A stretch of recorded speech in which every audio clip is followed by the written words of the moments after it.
Hi there, welcome back. I realized I had missed a couple things on that clarification video. I'm going to try to be real fast here.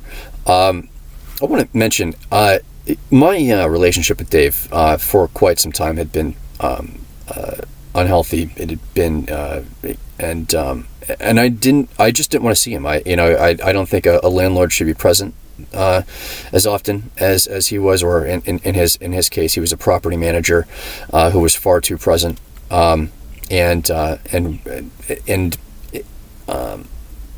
can be present as a property manager. In fact, I was present over some periods of time while I was a property manager because I had to do some renovations on the place. But I wasn't interacting unnecessarily with the tenants. I wouldn't use my presence there as an excuse to start knocking on doors and looking in their apartment and seeing what's going on. I think that it's highly inappropriate for a landlord or a property manager to be such a constant presence. Tenants live there. It's their home. They pay far too much money for it, and they should have the comfort of not having to deal with that kind of stress. I want to say I wasn't intimidated by this guy. But when it devolved into this state, when this OCD had set in, I became very afraid of him in terms of what I thought his potential threat to my condition was at that point. So I, in a sense, at that point, I was very afraid of him because of that. Otherwise, I found him to be, he was a terrible communicator.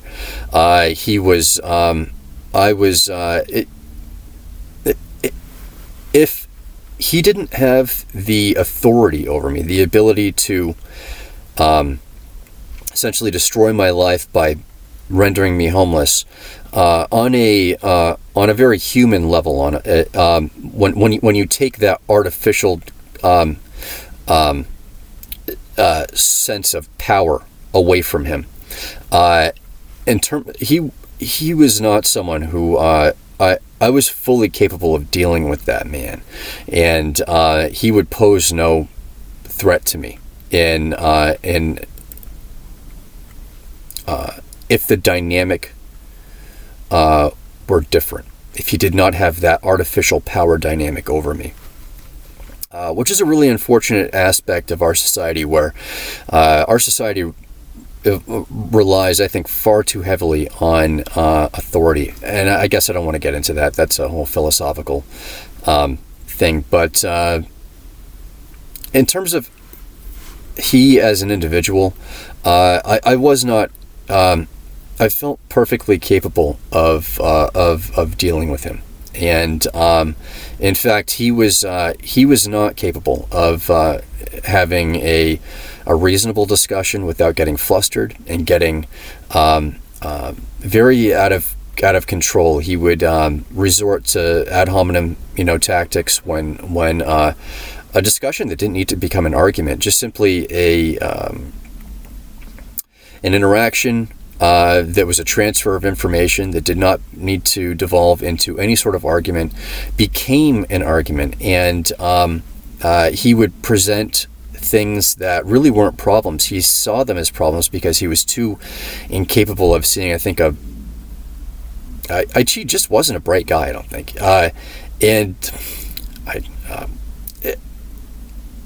Anyway, his just interacting with that guy was, right from the beginning, was really, really, at first at least, very difficult and cumbersome. His correspondences would often begin. They would be very long, and they would begin with.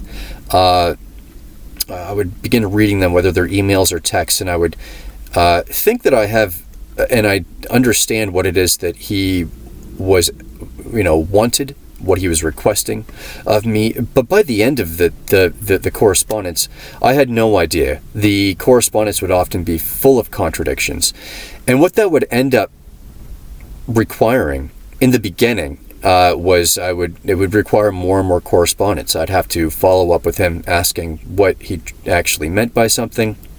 And then it would end up with a cascade of correspondence from him, oftentimes unclear. And that would result in a day's wasted of communicating with him. Eventually, I just stopped replying to him when I was uncertain about something that he wanted. I would just try my best to guess, and if that blew back in my face, then I'd deal with it then. But I would hope that maybe I would guess right and avoid any other interaction with him. The guy had so many walkthroughs. He was in the apartment so often.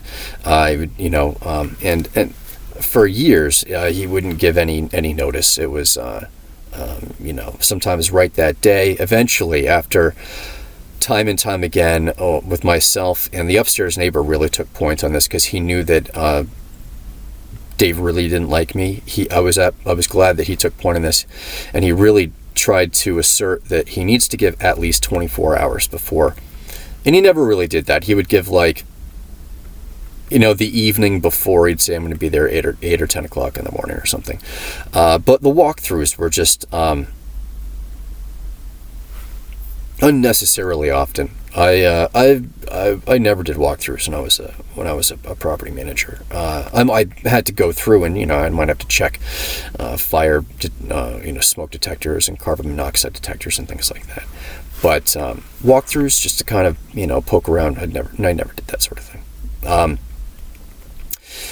Everything really, most of the problems, aside from his pettiness, revolved around money, not wanting to spend any money, and trying to get as much money out of me or work out of me without paying me. I want to mention one thing. It really got under my skin, and I want to say something about it. While I had been mowing this lawn, and I wasn't getting paid, and our rent had gone to $1,200 a month. No, $1,300 a month. I had 2 roommates. That's 3 of us in this unit. So I had told everyone, write your rent checks out for $433.33. So we started putting our rent checks all together. What we would do is we put our rent checks. I would collect the rent checks, get them together, put them in an envelope, mail them out to the landlord. She lived out of state. $433.33 times 3 is 1 cent short of $1,300. It's $1,299.99. I overlooked that. For whatever reason, I just overlooked it. I certainly would have been the guy that made my check out to $433.34. After doing this for 10 months, completely oblivious to the fact that I was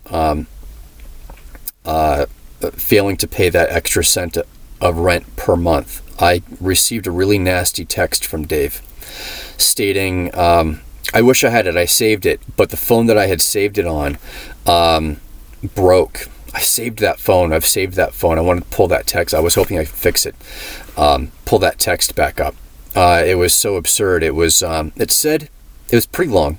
It was really nasty, and it is the basic purpose of it was to say that I had been intentionally. I think he called it my little scam to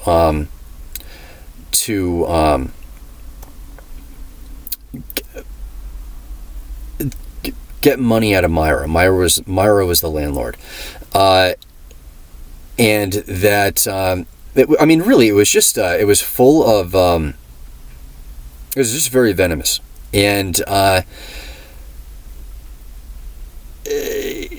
called me out as essentially intentionally doing this in order to be essentially being a thief. This was common. This type of behavior was common. He oftentimes did things that would really significantly harm me, and then he would try to frame it as me harming him. And in this case, they owed me so much money for having mowed that lawn for so long, and just all the other things I did around that place. Calling me out as a thief, and so brazenly, was just yet another instance of this happening. And I had always planned on taking them to court. When I say them, I say Myra and Dave, because I didn't know how much Myra had to do with this. I have a feeling that Myra probably didn't have much, if anything, to do with it. And anything, she eventually ended up really not liking me, and that was based on no interactions between her and I. We had 3 interactions, her and I, 2 of which she had asked me to buy the property from her, and then one other one. These were on the phone, and they were all completely civil and nice. And Dave was filling her with a lot of lies, and I don't know what exactly what he was saying, but I know that one day she came over. He and her had come over to take a look at the place, and had talked to some neighbors, my very next door neighbors, and I was friends with him. And he told me once they left that they had been saying some pretty awful things about me. And I asked, and he didn't reveal everything, but he said, like, basically, she said that she's selling the building because of you, me specifically. And I don't know exactly what I said to him in response to that. One of the things I'm pretty sure I said was that, well, that's absurd because she's been trying to sell the building since before I moved in. She asked me twice to buy the building. And so I don't know if he did give me specifics. I don't remember, but she did tell him that, and I can only assume that it's because of information that she had received from. She somehow eventually formed this opinion of me. Had to have been based on things that Dave said about me. Oh yeah, so I was going to take them to court, or at least him, if she really ended up having nothing to do with any of this and was just getting fed bad information. I'd figure that out in the wash. But I didn't want to do it until I was financially secure enough, and they didn't have the ability to kick me out and ruin me completely. So I had to wait, and I had to, in some cases, I really did pretend to be much weaker than I was, and allow them to really step on me and get a lot out of me. But I always did intend to get justice, even though I didn't really think that was. I wanted to bring him to court just out of the principle of it. His wife was a lawyer, and the legal system there I considered to be corrupt. I'm not going to go through all the stuff, but I had gone through the legal system for a couple things, and there was there was corruption and favoritism. It takes too long to go through. I did not trust the legal system. Let's put it that way. I didn't trust the legal system to be unbiased. And his wife working there, working as a lawyer, meant that there could be potential favoritism. And Myra's son, she bragged about him working for the FBI. Now I know that has nothing to do with the municipality that I lived in. But these people had influence of some sort. I felt like I was at a significant disadvantage. Well, I certainly was at a significant disadvantage renting. But I wanted to take them on in court only after I stopped renting from them. I expected that I would get stronger and I would get my health, I hope I would get stronger, and I would not be susceptible. I would not be vulnerable by having them just be able to pull the rug out from under me and saying, well, now you don't have a place to live. And so that's why I never took legal action against them while I lived there. That's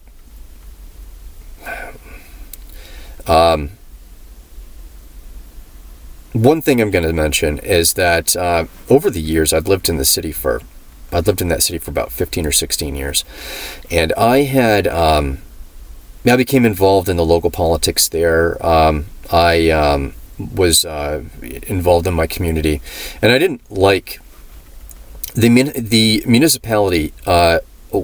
Really, I thought extorted its citizens, and I felt that most people there were just weak. They didn't mind, or if they didn't mind, they just let the city walk all over them.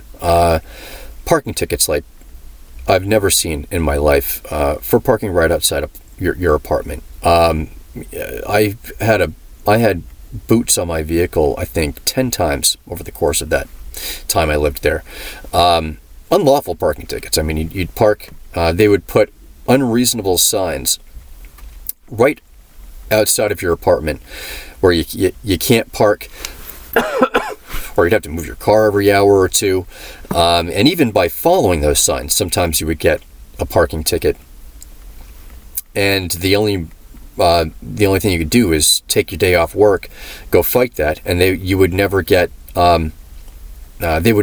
decide in your favor.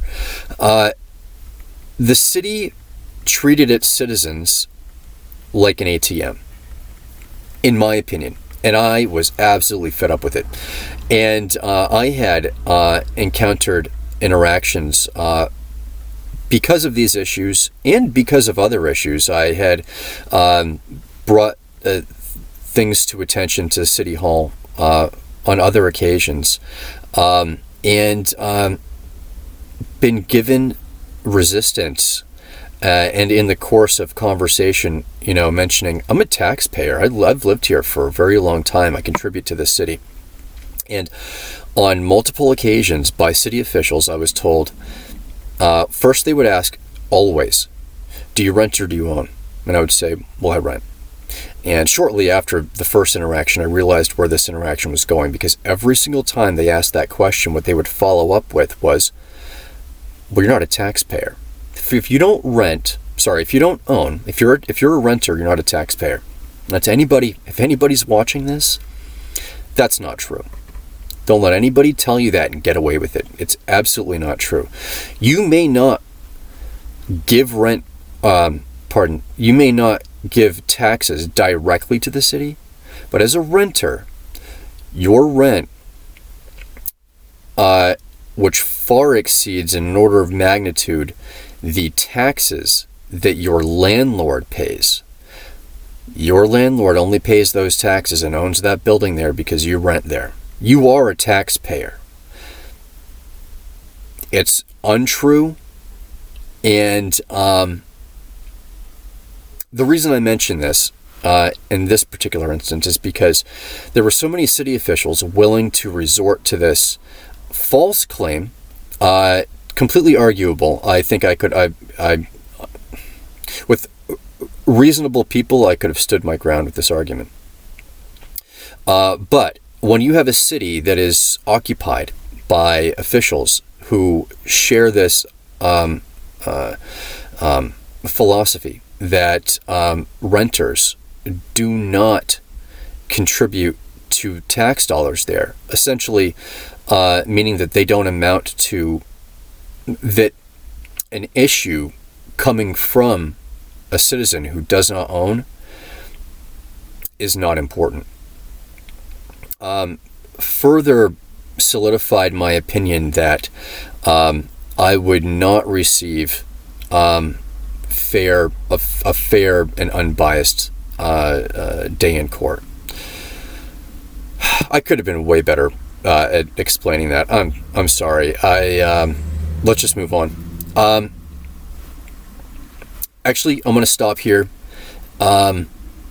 And then I'm going to move on and progress the way I said I was going to with the events that unfolded after the last video that I made. I apologize. Hopefully I see you in that video.